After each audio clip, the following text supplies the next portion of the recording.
Uno de los mayores desafíos que todos tenemos en los hogares es llegar a fin de mes, ¿verdad? ¿Cómo conseguir equilibrar la cesta de las compras sin privarnos de nada? Bueno, pues este es el desafío que les presentamos en el programa de hoy. Muy bienvenidos una vez más a Mejor Cada Día. Vamos a hablar de este interesante tema, vamos a hablar de economía doméstica en el programa de hoy. Lo vamos a hacer de la mano de Ángel Dúo, él es empresario. ¿Qué tal, Ángel? Muy bienvenido. Pues muy bien, muchas gracias. Muy contento de estar de nuevo con vosotros en el programa. Bueno, igualmente. La verdad es que antes de comenzar a hablar con nuestro experto, vamos a ver qué opinan ustedes en la calle. Como hacemos habitualmente, nos vamos a nuestro espacio de opinión pública. Bueno, pues la verdad que llegar a final de mes, en mi caso, siempre se hace complicado, ¿no? Somos una familia numerosa de 7 miembros, tenemos 5 hijos, pero al final, bueno, pues intentamos aplicar la austeridad pues en el consumo de energía, es decir, pues evitar que las luces queden encendidas, es decir, controlar más el gasto pues en el consumo de ropa y de enseres, es decir, buscando siempre ahora mejor precios. Bueno, en definitiva, pues ahora comparamos más que lo que hacíamos antes, ¿no? Que llegábamos a la tienda y lo primero que nos gustaba pues lo llevábamos, ¿no? Pues tener una buena planeación desde el primer día del mes para poder cubrir todos los gastos que ya sabemos que se van a originar en el mes. Yo voy sobrada en todo y gasto lo que necesito justo. Lo que pasa es que hay meses en que tenemos más extras, otros no, pero lo importante es no ponerse una meta. Si tú te pones una meta, seguro que te pasas.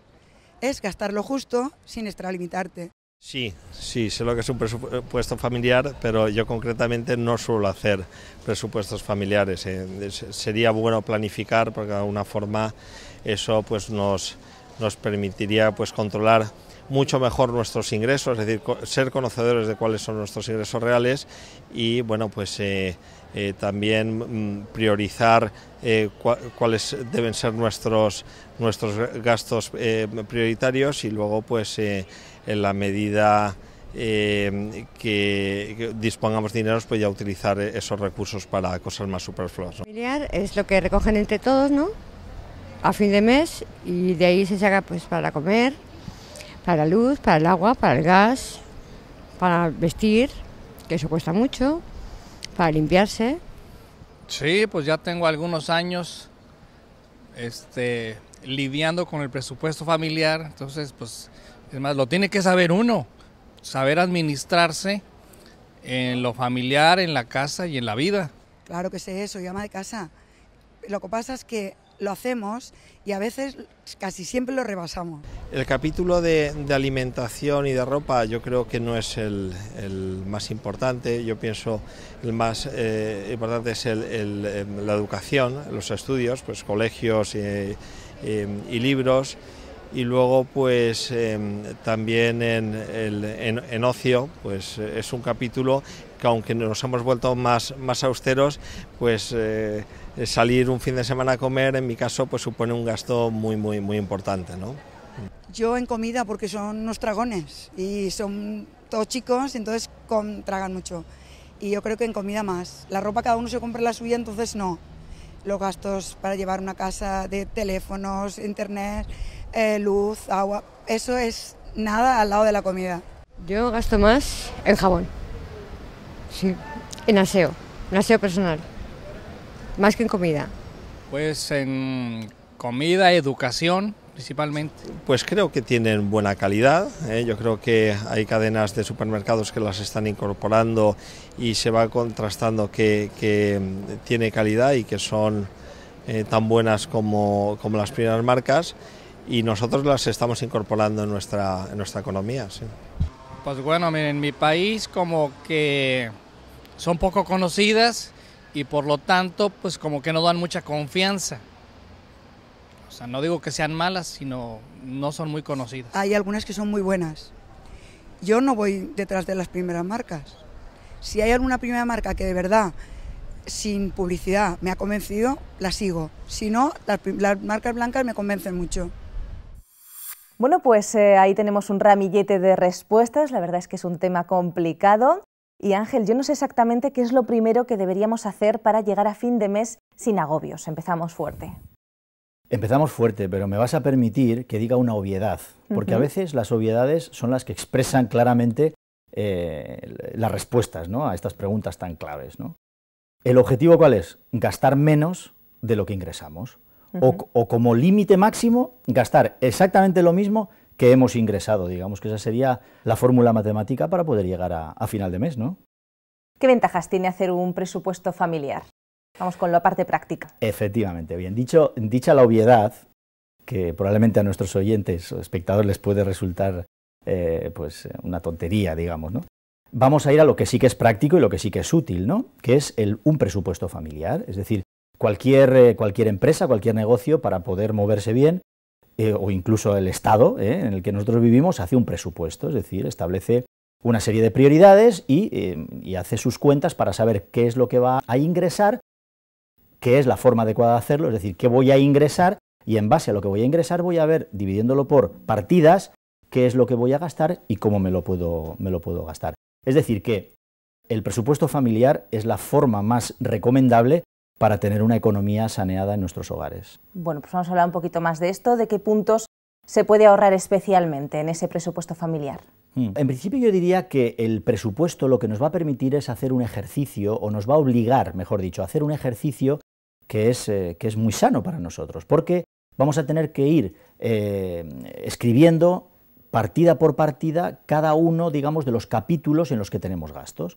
Y eso nos va a llevar probablemente a sorpresas, en algunos casos desagradables, porque nos vamos a dar cuenta de que en cuestiones accesorias quizá estamos gastando más de lo que nosotros teníamos previsto o incluso de lo que pensábamos, ¿no? Y entonces nos va a dar un cuadro completo, vamos a poder ver, como en una pantalla, muy bien una radiografía de nuestra economía en el hogar, ¿no? Y por lo tanto también eso nos va a dar herramientas para ver dónde podemos retocar para llegar a fin de mes, o yo diría lo que es mejor aún, que lleguemos a fin de mes con un remanente que nos permita afrontar el siguiente mes con algo en la caja e ir ahorrando para otra serie de gastos que vamos a ir comentando más adelante en el programa. Vamos a ver un poquito de forma práctica, porque esto como muy teórico, seguro que los televidentes que están al otro lado de la cámara se están preguntando un poco, bueno, muy bien, un presupuesto familiar, suena estupendo, pero ¿cómo se hace esto? En la práctica, ¿cómo harías tú tu presupuesto familiar en casa? Bueno, tenemos ahora muy buenas herramientas informáticas, ¿no? Los que se manejan, que yo diría que son la gran mayoría de las personas, los que nos manejamos con ordenadores, tenemos lo que se llaman las hojas de cálculo, ¿verdad? Entonces, en una hoja de cálculo tú puedes perfectamente estructurar todo este plan y hacer un seguimiento. En el caso de que eso no sea así, pues vamos al sistema de toda la vida, ¿no? El contable famoso de los manguitos, que existía hace tantos años, que lleva su diario, su dietario, su diario, digamos, donde va anotando sus ingresos y sus gastos. Normalmente, en un presupuesto siempre tenemos que tener esos dos grandes bloques muy bien estructurados, el capítulo de ingresos y el capítulo de gastos. Y luego ya entraríamos en parcelar cada uno de estos, y ahí ya pues entramos en un detalle que primero hay que decir que no en todos los hogares será el mismo, porque evidentemente hay hogares que son una pareja o que es una persona sola, pero lo que sí que es importante es, en estas dos grandes columnas, estructurar muy bien cada una de esas partidas, ¿no? ¿Cuesta mucho adaptarse en la vida real al presupuesto que hemos pactado en casa? Porque una cosa es lo que escribimos y otra cosa es, en fin, lo que hacemos. Sí, la verdad es que no es sencillo, porque el apartado que siempre debemos de tener en los gastos de imprevistos, tiramos de él con más frecuencia de la que debiéramos o de la que nuestra economía nos permite. Entonces, en esa estructura que yo decía antes, que debe de ser definida, ¿no?, y en la que tenemos que ir colocando, pues, por ejemplo, gastos fijos y gastos variables, ¿no? Esto es algo que dentro de una economía empresarial se maneja mucho. El gasto fijo tiene la particularidad de que llega en un momento determinado y es la misma cantidad siempre, ¿no? Por ejemplo, la hipoteca, excepto cuando te hacen la revisión, ¿no? Pero esa es una partida que se considera un gasto fijo, es mensual y es una cantidad determinada hasta que cambia. Bueno, pues cuando cambia la modificamos. ¿Que baja? Perfecto. ¿Que sube? La tenemos que adaptar también, ¿no? Otro gasto fijo, por ejemplo, pues puede ser el colegio de los niños, básicamente todo lo que son créditos, bien sea el crédito del coche, o si hemos comprado pues, una serie de electrodomésticos o unos muebles y hemos acordado con el banco fraccionar esos pagos, ¿vale? Todo eso son gastos fijos que tenemos que considerar y ponerlos dentro de esta planilla que nos hemos hecho de esa manera y periodificarlo, es decir, ponerlo cada mes, ¿verdad? Entonces, sí que es importante un detalle que no he dicho antes, y es que en el gasto es importante conocer la desviación que tenemos. Es decir, si yo hago una previsión, luego al lado, en la columna de al lado, tengo que poner realmente lo que me he gastado, para que la resta de esas dos cifras nos dé una desviación. Esa desviación puede suponer un ahorro, en el caso de que haya presupuestado un poquito por arriba, que siempre es conveniente, aquello de, como no sé lo que va a ocurrir, pues voy a presupuestar un poco por encima, que puede ser un 5, un 6, un 7%, tampoco una barbaridad, tampoco el presupuesto tiene que ser lo más real posible, ¿no? Entonces, sí que es bueno tener esa otra columna para conocer la desviación, porque si yo al final de mi presupuesto he cuadrado, es decir, he llegado a que voy a gastar lo mismo que voy a ingresar, todas esas desviaciones me van a suponer un desequilibrio abajo, es decir, o voy a gastar más de lo que he ingresado, lo cual es la bombilla roja se va a encender, o al revés, he conseguido ahorrar y eso es bueno. Entonces, todo ese tipo de cosas es bueno que las tengamos presentes ahí. Y me he parado en el tema de los gastos fijos y variables, ¿verdad? Retomamos ahí. En el caso de un gasto variable, que se dan, porque hay muchos gastos variables en la casa, es fijo en el sentido de que viene todos los meses o cada 2 meses, luz, agua, teléfono, gas, todo este tipo de cosas, pero es variable porque no siempre viene lo mismo, ¿vale? Por lo tanto, este tipo de capítulos, de partidas, mejor dicho, tenemos que tenerlas muy en cuenta. Y claro, hay mucha gente que dice, bueno, ¿y cómo lo hago yo esto? Si yo no sé lo que voy a gastar de luz, si no sé lo que voy a gastar de teléfono. Entonces ahí lo que yo recomendaría, que es lo que yo hago, es sumar la cantidad total, por ejemplo, que hemos gastado en el periodo anterior, en el ejercicio anterior. Coges todas tus facturas, sumas el total y te va a dar una cifra. Si para este año, todos vemos televisión, etcétera, etcétera, se habla de que el IPC va a subir un X%, la vida se va a encarecer un X%, tú le aplicas ese porcentaje corrector al alza, porque eso bajar no baja nunca, al alza, y entonces en tu presupuesto lo que haces es periodificarlo mensualmente, lo divides, el total lo divides entre 12 y lo pones al mes. ¿Qué va a ocurrir? Que un mes va a ser un poquito más, otro mes va a ser un poquito menos, ¿no? Pero al final vamos a conseguir muy probablemente estar cerca de la cantidad que hemos presupuestado y vamos a poder ir viendo las desviaciones y vamos a saber realmente qué está ocurriendo en nuestra casa con el dinero. Bueno, algunas familias saben de antemano el dinero del que disponen cada mes cuando tienen unas nóminas fijas.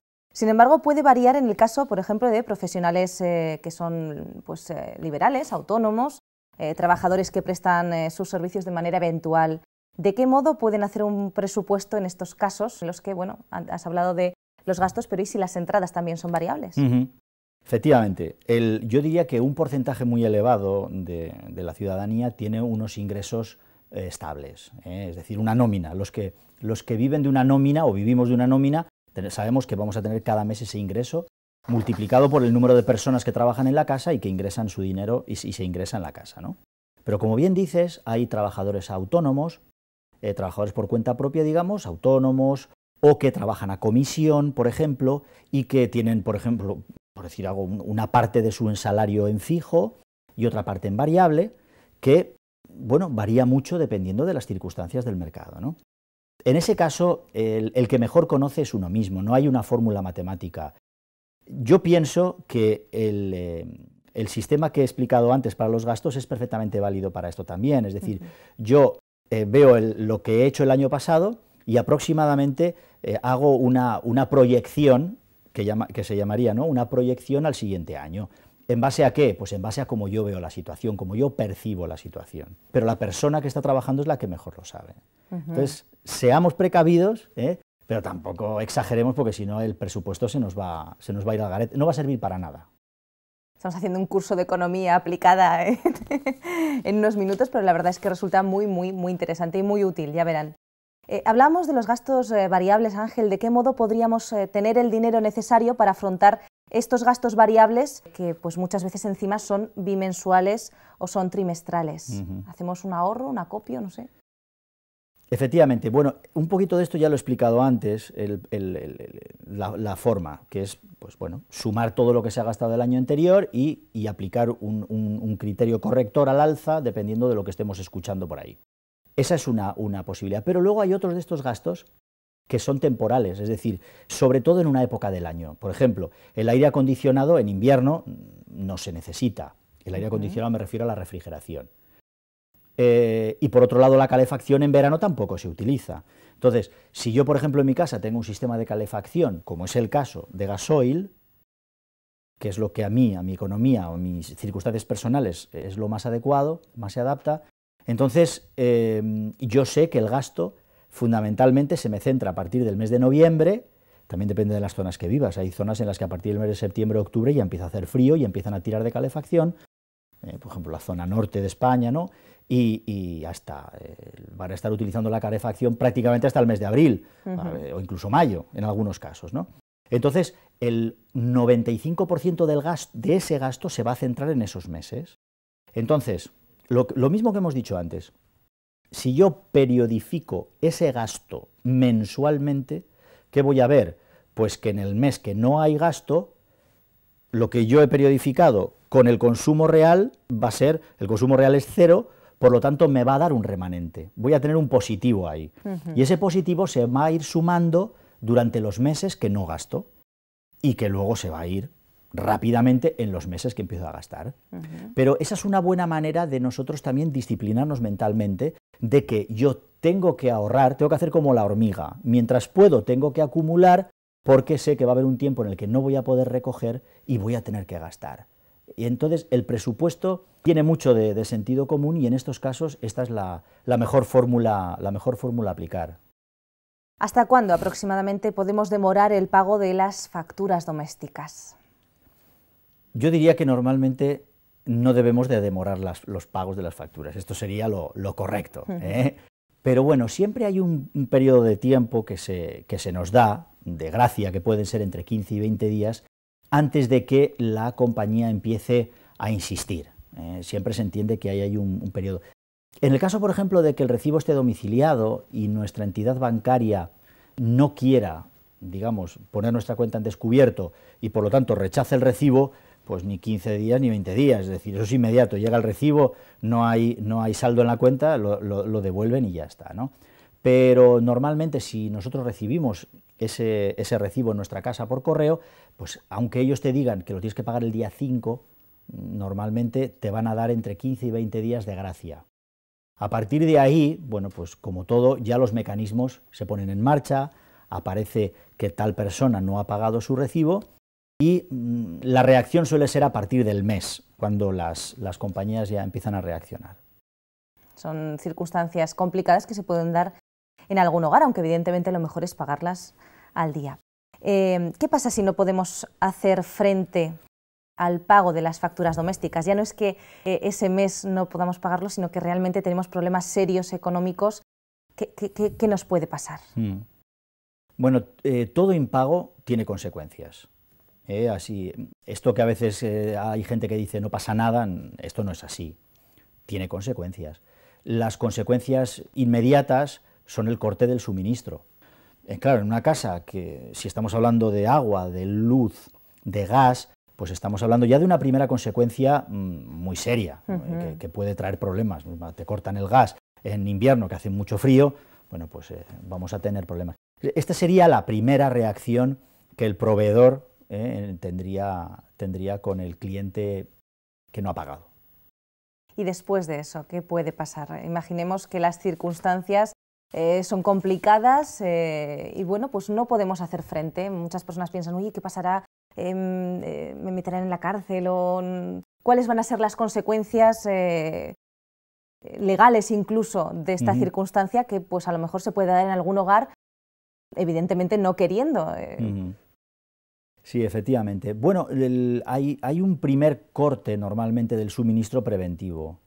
Nos van a llamar o nos van a enviar una carta reclamándonos que hay un impago, etcétera, etcétera. Normalmente hay un impasse de tiempo en el que nosotros podemos ir a ese proveedor a presentar alegaciones en el caso de que las haya. Por ejemplo, puede haber un exceso de consumo de agua en un momento determinado y eso la compañía que te suministra el agua sabe que puede suceder y sabe que puede ser un problema, que puede ser una rotura, por ejemplo. En el caso de que sea responsabilidad de ellos, no pasa absolutamente nada. Ellos simplemente, bueno, pues van a venir, van a solventar el problema y van a buscar una forma de arreglarlo, si ese es el caso. En el caso de que sea un impagado porque no hay dinero, pues pasaríamos de ese primer, digamos, corte preventivo a un corte definitivo del servicio. Y claro, un corte definitivo del servicio ya nos va a traer otro tipo de consecuencias. Y es que en el caso de que nosotros consigamos ese dinero, tendremos que ir a la oficina en cuestión, tendremos que pagar en metálico ese dinero que debemos a la compañía, pero también tendremos que afrontar los gastos de volver a contratar el servicio, que normalmente suelen ser farragosos, porque te van a pedir la licencia de habitabilidad de la casa, te van a exigir rellenar una serie de documentos, ir a la ayuntamiento, bueno, un montón de lo normal que se hace cuando tú empiezas porque has solicitado el servicio, lo vas a tener que volver a hacer con los consiguientes gastos y problemas que eso conlleva, ¿no? Depende también del servicio. Hay compañías, por ejemplo, en la telefonía. En la telefonía el corte preventivo que ellos hacen es no permitirte llamar, pero sí te permiten recibir llamadas. Entonces, en el momento en el que tú pagas lo que debes, bueno, pues se restablece las llamadas. En el caso de que no, se corta completamente. Las compañías de telefonía normalmente sí que tienen ellos una lista, y si estás en esa lista con deudas, lo más probable es que vayas a otra compañía para contratar el servicio y te digan que no porque figuras en esa lista. Es decir, que el no pagar trae consecuencias, no podemos minimizarlo. De todo modo, me preguntabas también sobre las cuestiones legales. Si nos pueden llevar, por ejemplo, ante la justicia en un caso de impago. Efectivamente, te pueden llevar ante la justicia, básicamente porque es un servicio contratado. Nosotros contratamos y firmamos. Es decir, que me estoy comprometiendo a través de ese documento a pagar el servicio que se me va a prestar. Por lo tanto, efectivamente, eso es demandable y nos pueden llevar ante la justicia. ¿Qué es un juicio monitorio y a cuánto tendría que ascender la deuda para poder llegar a algo así? Bueno, esto es lo que estábamos comentando hace un momento, ¿no? Un juicio monitorio precisamente es el procedimiento que se utiliza para juzgar este tipo de cuestiones. Y para que entre dentro de este parámetro tiene que estar, digamos, la deuda por debajo de 30.000 euros, ya es una cantidad respetable. Entonces, simplemente pues, es un proceso rápido, un juicio rápido en el que se analizan las circunstancias y, a no ser de que haya mediado, por ejemplo, una falla en el servicio, en el 95% de los casos se le condena a la persona a pagar, evidentemente porque es una deuda que tiene. Entonces, ahí ya entramos pues, en embargos, por ejemplo, en embargos de cuentas corrientes y también en el embargo de la nómina, en el caso de que la persona tenga una nómina. Es decir, todo ese dinero que es visible se van a ir a por él, nos lo van a quitar y se lo van a dar al proveedor. Nuestras deudas las tenemos que pagar, es nuestra responsabilidad, las tenemos que pagar, pero bueno, digamos que entre rejas no nos van a poner. Bueno, pues vamos a intentar hacer lo posible para pagar esas deudas, evidentemente, y vamos a seguir hablando de este tema. Vamos a hablar un poquito más de la parte práctica en la segunda parte del programa. Hacemos esa pequeña pausa a la que les tenemos acostumbrados y, como siempre, les recordamos que tenemos una página web en la que hay unos cursos muy interesantes, www.ofrececursos.org. Les animamos en estos momentos a poder visitarla, a poder solicitar uno de esos cursos que son absolutamente gratuitos y sin ningún compromiso. Si alguno es de su interés, pues ya saben, nos escribe en estos momentos. Y bueno, pues ahora mismo les esperamos nuevamente aquí en Mejor Cada Día, no se vayan. La Voz de la Esperanza te invita a través de su página web vozesperanza.com a descubrir 4 interesantes cursos por internet de forma totalmente gratuita y sin compromiso. Curso La Biblia Habla. ¿Quieres conocer más de la Biblia y disfrutar de todas las bendiciones que ella puede aportar a tu vida? Entonces este es el curso perfecto para ti. Curso Tesoros de Vida, para estudiar la Palabra de Dios desde la moderna perspectiva del siglo XXI. Curso Salud y Vida. ¿Quieres aprender a disfrutar cuidándote? Entonces, ¿a qué esperas? Apúntate ya. Curso La Fe de Jesús. Estudios bíblicos de ayer, de hoy y de siempre. Ya sabes, Visita hoy vocesperanza.com y disfruta a través de la red de nuestros cursos gratuitos. vocesperanza.com.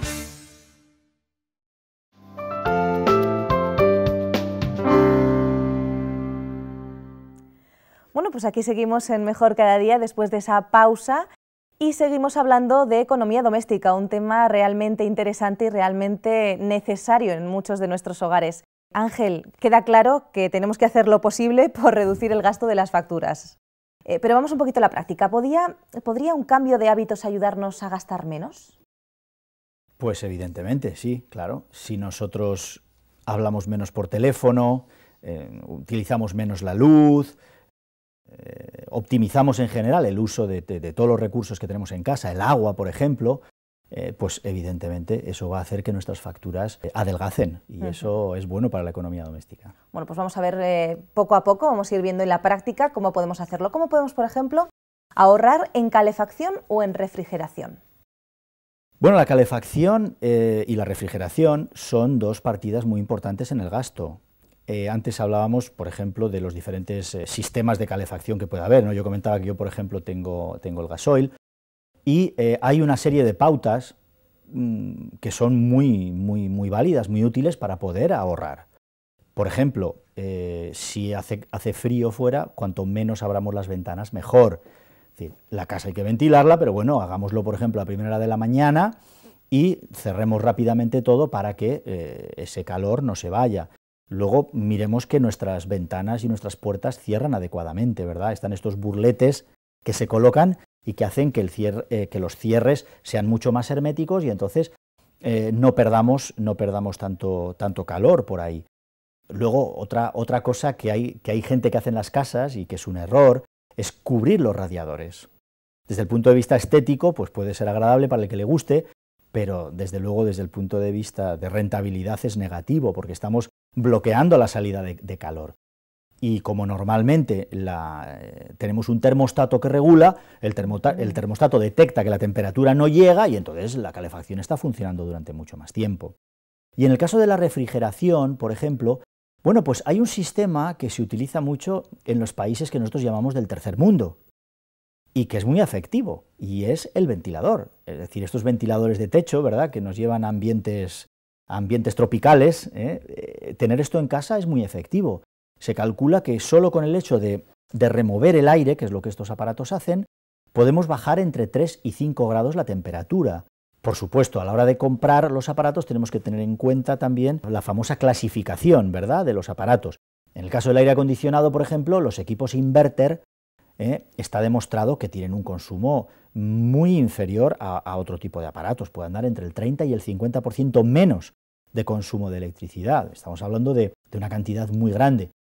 Probablemente al ir a comprarlo va a ser más caro, igual vale el doble, pero bueno, las inversiones siempre hay que mirarlas con perspectiva, no solo del corto plazo, de lo que me voy a gastar hoy, sino lo que eso va a suponer en el plazo de tiempo que va a durar ese aparato. Si va a durar 10 años, hasta que me compre otro nuevo, tenemos tiempo suficiente para amortizarlo y para rentabilizarlo, es decir, para que con el ahorro que nosotros hemos conseguido, no solo hayamos pagado la diferencia, sino que hemos contaminado menos, que eso es muy importante, y hemos gastado menos en nuestra factura.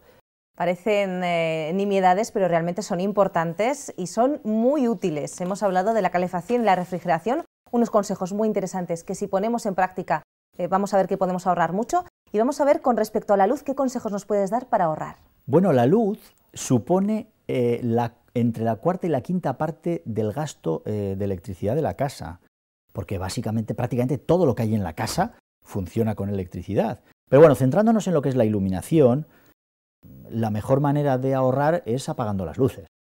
Y bueno, y eso es algo que, como decía antes, que es una pelea constante que tenemos, sobre todo con nuestros hijos, ¿no? Cuando salgas de la habitación en la que estás, apaga la luz. Hay gente que tiene la idea esta de que, bueno, pero es que al arrancar la luz se produce un consumo que es mayor a esos 2 o 3 minutos que yo voy a tener, digamos, la luz encendida porque salgo de la habitación. Error. Apaga la luz cuando salgas y cuando vuelvas a entrar, enciéndela. Porque ese momento es un momento de ahorro, ¿verdad? Y eso es importante que lo tengamos en cuenta. A la hora de comprarte la vivienda, Hay gente que va a visitar un edificio de pisos y se pone a mirar y dice, esta es la que me gusta. Y utiliza criterios, pues no sé, del tamaño de las habitaciones, de la distribución de los cuartos de baño, de que si el pasillo es más corto o más largo, pero no se fijan en la orientación de la vivienda. Y eso es algo fundamental, porque yo, por ejemplo, soy del norte. Si tienes una vivienda, que yo la he tenido, con orientación norte, y vives en una zona que ya de por sí es fría y que hay poca luz, ¿qué ocurre? Que tienes que estar todo el día con la luz encendida, no te queda más remedio. Si además de eso, como ahora está de moda, pintas las paredes de colores oscuros, ¿no? Un rojo, un naranja como este que tenemos aquí en el decorado, alguna cosa así, que hacen que aún se necesite más luz. Y si además de eso ponemos unos cortinones de flores que me regaló la abuela, fantásticos, pero de estos bien gorditos, entonces ¿qué es lo que pasa? Pues que tengo que estar todo el día con las luces puestas y además mucha luz, porque no se ve nada. Es decir, aprovechemos la luz. Yo se lo digo a mis hijas todos los días. Digo, vamos a ver, hijas mías, el sol nos lo ha dado Dios gratuitamente. Aprovechémoslo, subamos la persiana hasta arriba, disfrutemos de la luz del sol, ¿verdad? En vez de poner cortinones de este tipo, pues pongamos unas cortinitas, unos visillos, ¿no? Yo no entiendo mucho de decoración, pero hay cortinas que impiden que a mí me vean desde fuera, pero que permiten que la luz entre, ¿verdad? Y luego a la hora de pintar, bueno, pues dejemos un poquito de lado la moda y vayamos a lo que es más rentable en este caso para nosotros, ¿no? Que es utilizar colores claritos, colores que sean luminosos, y eso nos va a ayudar a que podamos ahorrar en el recibo de la luz. También en la cocina podemos ahorrar. Parece algo como muy abstracto, pero es algo que realmente podemos hacer. A la hora de cocinar hay ciertos truquitos que nos pueden ser útiles para pagar un poquito menos. Pues efectivamente, sí. Las ollas con las que cocinamos, por ejemplo, bueno, pues tienen mucho que ver con la cantidad de energía que se debe de consumir, que se va a consumir para cocinar ciertos alimentos. Existe la famosa, conocida desde hace muchos años, la olla express, ¿verdad? La olla express tiene la ventaja de que conserva mucho más el calor, etcétera, etcétera. Podemos cocinar más rápido ciertos artículos que necesitan de una cocción larga y por lo tanto vamos a ahorrar, ¿verdad? Y hay un detalle muy importante que me he olvidado de mencionar en la iluminación y que además nos han estado machacando constantemente por todos los medios de comunicación en los últimos años, ¿no? Y es el tema de las bombillas. Hay un ahorro brutal entre una bombilla, digamos, tradicional y estas bombillas de ahorro que se están vendiendo ahora, ¿no?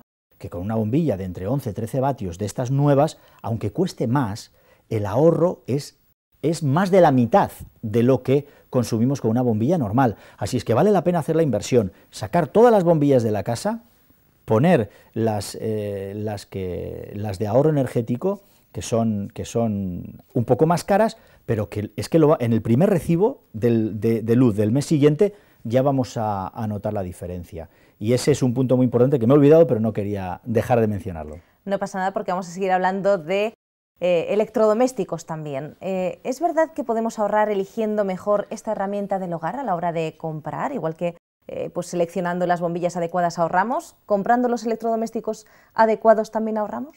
Por supuesto que sí. Dentro de los electrodomésticos más usados de la casa, o que tenemos todos en nuestra casa, el frigorífico es el que más consume. Y luego tenemos el televisor, tenemos el lavavajillas y tenemos la lavadora, más o menos por este orden. Por orden de consumo. Está claro que el frigorífico es un aparato que no se puede parar cada rato, evidentemente. Es un aparato un electrodoméstico que está constantemente funcionando, por lo tanto el consumo es muy elevado, ¿verdad? Entonces hay varias cuestiones que debemos de tener en cuenta. Están los clasificados de categoría A. Está el A, digamos, y luego el A+, y el A++, que es un signito más, ¿verdad? A+ y 2+. Y hay una diferencia grandísima entre esos, por ejemplo, y los que son de la categoría G, que digamos que es el menos eficiente de todos. Por lo tanto, si nosotros, como decía antes, invertimos, porque es una inversión que va a tener una rentabilidad, y va a tener rentabilidad en dos sentidos. Uno, en el ahorro en la factura, y otro, en lo que nosotros contaminamos, es decir, los famosos CFCs que estamos mandando a la atmósfera porque al consumir más electricidad sabemos que se produce, ¿no? Entonces, si nosotros compramos un aparato clasificado A, vamos a ahorrar mucho, por lo tanto, interesa ir a este tipo de aparatos. Y después, por supuesto, tenemos que tener en cuenta ciertas medidas para que esos aparatos estén funcionando consumiendo lo menos posible. El caso del frigorífico, por ejemplo, que hemos hablado de él. Otra de las peleas que tenemos. Parece como que es una especie de escaparate al que nos asomamos, ¿verdad? Abres la puerta y te quedas mirando. Y estás mirando, no sé si voy a sacar el agua, no sé si voy a sacar la leche, o no, mejor... Y resulta que estamos con la puerta abierta unos cuantos minutos, ¿verdad? Esa es otra lucha que tenemos. Dice, no. Antes de abrir la puerta, piensa en lo que quieres. Abre la puerta, coge lo que te hace falta y cierra la puerta. Si te has equivocado, vuélvela a abrir, que no pasa nada. Pero claro, cuando nosotros abrimos la puerta, ahí se está escapando el frío. Y en cuanto cerramos, inmediatamente notamos que el motor del frigorífico se pone a funcionar, ¿verdad? Y le va a obligar a trabajar más al frigorífico, ¿no? Hay una serie de cosas que nos pueden permitir ahorrar en el frigorífico, que es el que más consume. Vamos, por ejemplo, con el agua, que también es muy importante el consumo de agua. ¿Cómo podemos ahorrar? Bueno, de esto se ha hablado mucho, el consumo del agua, sobre todo los que vivimos en zonas en las que hay escasez con cierta regularidad de agua. Bueno, pues se hablaba de poner en las cisternas, por ejemplo, de los inodoros, poner una botella llena de agua dentro, porque esa botella lo que va a hacer es que se llene menos la cisterna, ¿no? Cada vez más hay cisternas con diferentes tipos de descarga doble o descarga sencilla. Entonces, dependiendo de cuál sea la necesidad, podemos darle a un botoncito o a otro. Ahí se ahorra mucha agua. Hablábamos antes de los hábitos. Hay gente que está habituada a cepillarse los dientes con el grifo abierto.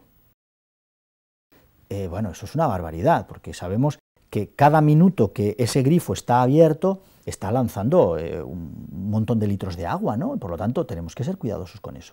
Hay un aparatito que se coloca en los grifos, un difusor especial, que es muy útil porque mezcla el agua con aire. Entonces, probablemente nuestros espectadores lo habrán visto, ¿verdad? Abres un grifo y sale como un chorro como muy difuminado, ¿no? Como muy...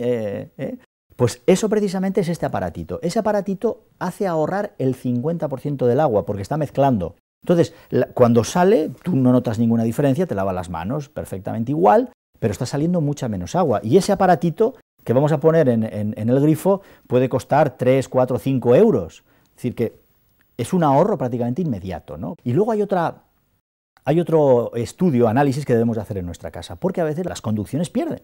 Hay grifos que gotean y nosotros no nos damos cuenta. Y hay un sistema muy sencillo para hacerlo, y es coger y cerrar la llave de paso.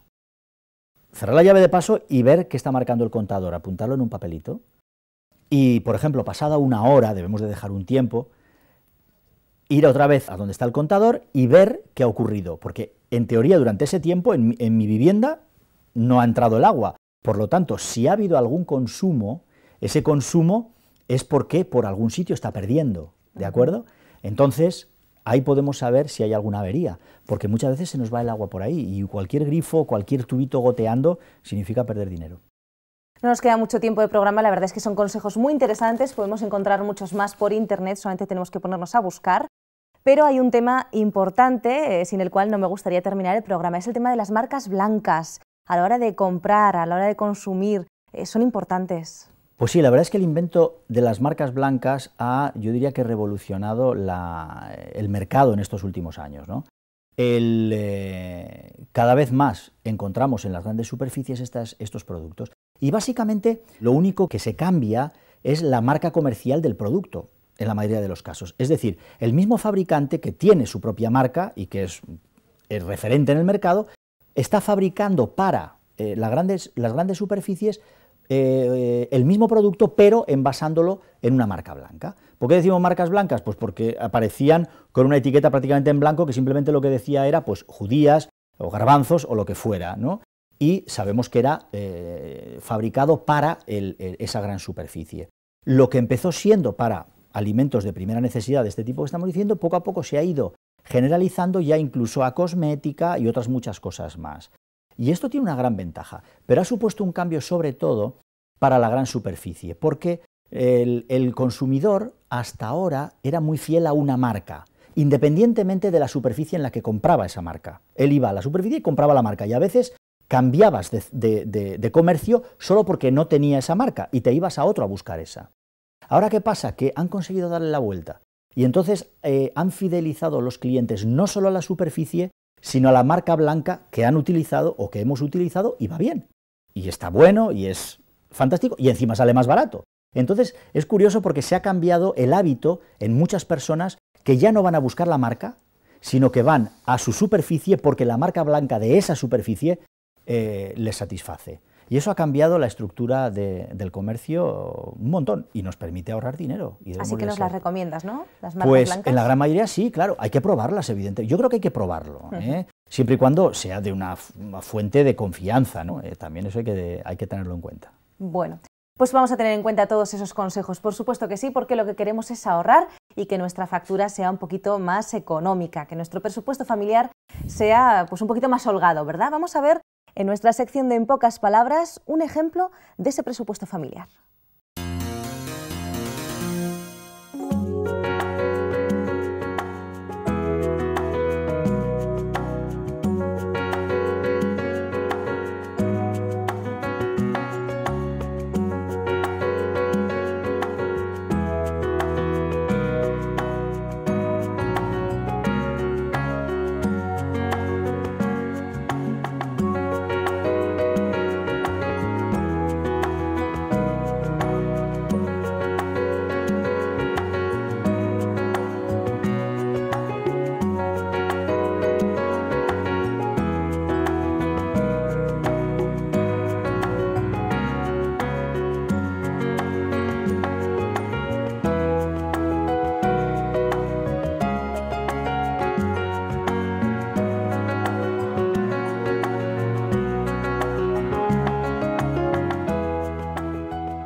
Bueno, pues ahí tenemos ese resumen, ¿verdad?, de esas ideas principales de ese presupuesto familiar tan interesante. Seguro que vamos a aplicarlo en nuestros hogares para poder ahorrar un poquito más y ir un poquito más holgados, ¿verdad?, en la familia, en el presupuesto familiar.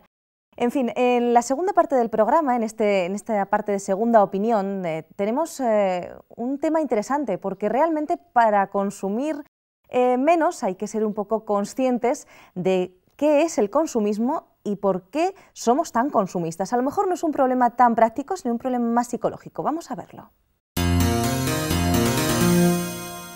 Vivimos en una sociedad consumista que está destruyendo muchas familias precisamente por este tema.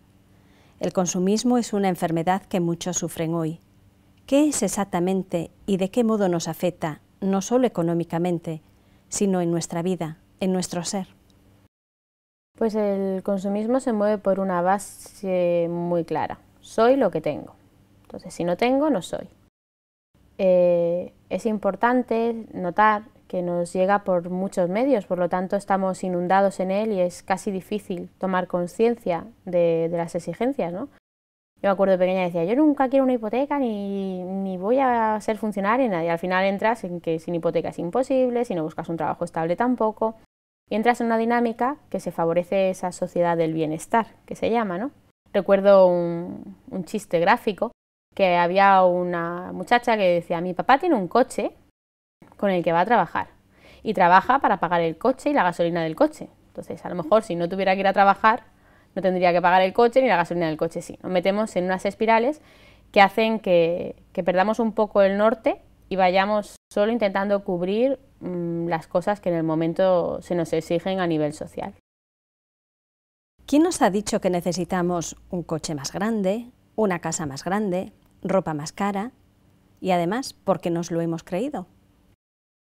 Pues no lo ha dicho el sistema y no lo hemos creído porque no lo ha dicho mediante todos los medios posibles. Hay muchos intereses que se mueven detrás de todo esto. El poder y el dinero son muy atractivos. Y en base a eso se ha formado todo un mundo en el que quien te quiere vender te lo va a vender muy bien, porque cada vez hay más medios para hacerlo, se avanza más en creatividad, en publicidad, en medios audiovisuales, y quien quiere comprar pues lo tiene muy fácil, porque te lo llevan a casa, te lo puedes comprar por internet, lo tienes en la puerta de tu barrio. Entonces está formado de un sistema muy fluido, en el que lo difícil es no caer, sino caer, ¿no? Tenemos que consumir porque eso es lo que vale hoy. Hoy en día, ¿quiénes son las personas importantes? No son las personas más inteligentes, ni las que tienen habilidades artísticas especiales, ni las personas más honestas. Las personas importantes son las que más tienen. Quien tiene 3 mansiones y quien cobra no sé cuántos millones por hacer una película en Hollywood, o quien ha vendido no sé cuántas copias de su disco, etc. Entonces eso genera que lo que sea clave o importante sea la situación o el estatus que logras alcanzar mediante tus posesiones. ¿Realmente tener más nos hace más felices? Hay una frase que dice que el dinero no da la felicidad, pero que prefiero llorar en un Ferrari, ¿no? Entonces, bajo esa máxima, podemos entender que no da la felicidad exactamente, pero sí nos da más placer. Y muchas veces en esta sociedad del bienestar confundimos ambos términos. Pero la felicidad es algo más profundo y a largo plazo, además de ser una actitud, ¿no? Entonces, Bill Gates puede tener problemas de pareja y ser el hombre más desgraciado del mundo, teniendo más dinero que nadie más. O puede tener una úlcera de estómago porque puede estar haciendo cosas igual de incorrectas que otros, o más porque tiene más responsabilidad. Entonces, la felicidad está más relacionada con los valores que uno tiene y con el cumplimiento que le da a los mismos, si uno se detiene a pensarlo. Pero si no se detiene a pensarlo, el placer del día a día se puede confundir con felicidad, aunque a largo plazo no lo sea, porque es bastante más efímero. Pero la respuesta en el cerebro es bastante similar en cuanto a las sustancias químicas que producimos.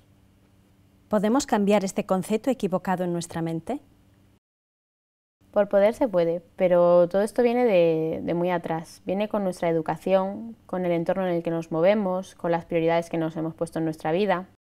Venimos con mucha inercia desde esta perspectiva y con mucho bombardeo diario para mantenerla. Entonces requiere un ejercicio de reflexión muy potente y de toma de decisiones a veces bastante drásticas, ¿no? Porque a veces si cambiamos solo un poquito, ese poquito vuelve fácilmente a lo anterior y hay que ponerse serios o severos y decir, bueno, claramente mi prioridad es esta y mi objetivo en la vida es este y no voy a dejarme embaucar por el camino con las zapatillas que me tengo que comprar o el coche que voy a adquirir, ¿no? Entonces sí que se puede, pero requiere madurez y dedicarle tiempo y trabajarlo. No, bueno, lo pienso ahora en un momento y ya lo tengo claro. Hay un concepto que favorecería que esto sucediera y es el concepto de insight, que es ese darse cuenta, ¿no? De repente vives la vida de una forma y tal y hay algo que puede ser insignificante, pero que te despierta por dentro y dice, ahora lo veo todo claro. Entonces puede que haya situaciones vitales en que se produzca ese clic y entonces lo veamos todo mucho más claro y nos sea más fácil cambiar esta visión. Y algo complicado, ¿cómo educar a nuestros niños para que no sean materialistas cuando todo lo que les rodea son reclamos publicitarios? Pues sí que es difícil, sí, porque si intentamos compensarlo en el hogar, con el entorno que generemos, se sentirán como bichos raros. Pues en clase todos tienen tal consola, ¿por qué yo no la tengo, no? Pero sí que es una actitud que debe reinar. Si respiran eso desde pequeños, si aprenden a valorar las relaciones o las personas por encima de los objetos, las experiencias por encima del precio, van a llevar esto a exportarlo a su vida adulta. También depende mucho de la tendencia del niño. Hay niños que por su personalidad van a ser con más tendencia hacia el materialismo y otros más hacia las personas, etc. Pero desde luego si generamos un entorno en el hogar coherente con eso, consistente, con mensajes verbales, con mensajes prácticos sobre ello, pues va a ser bastante más fácil que lo adquieran. Lo que no podemos decir al niño, no te vamos a comprar la consola que tienen todos tus compañeros y tener nosotros un ordenador impresionante con no sé cuántos complementos que no son tan necesarios. Una cosa son aspectos de trabajo y otra cosa es decir, no te compramos la consola, yo tengo el Super Mercedes, ¿no? Entonces, con una coherencia y un sistema de trabajo desde niños sí que se puede ir educando. Muy bien, muchas gracias, Loida. Nada, a vosotros. Y bueno, pues hasta aquí el programa de hoy. La verdad es que ha sido un tema interesante, ¿verdad? El tema del consumismo yo creo que nos da para pensar bastante y además hemos tenido en esa primera parte también muchos consejos muy interesantes para poder ahorrar. Así que solamente tenemos que ponernos manos a la obra. Así que agradecemos esa segunda opinión tan, pues como digo, interesante y también agradecemos a Ángel Dúo por haber compartido con nosotros toda esa experiencia, todos esos consejos, la verdad es que nos han sido muy útiles, Ángel. Muchas gracias. Pues me alegro mucho y espero que realmente sirva para que nuestra factura doméstica sea cada vez más baja. Ojalá que sí, ojalá que sí. Y bueno, amigos, pues hasta aquí el tiempo del programa. Nos tenemos que despedir, pero ya saben que volvemos el próximo día, si así lo desean, aquí en Mejor Cada Día. Así que les esperamos. Hasta pronto.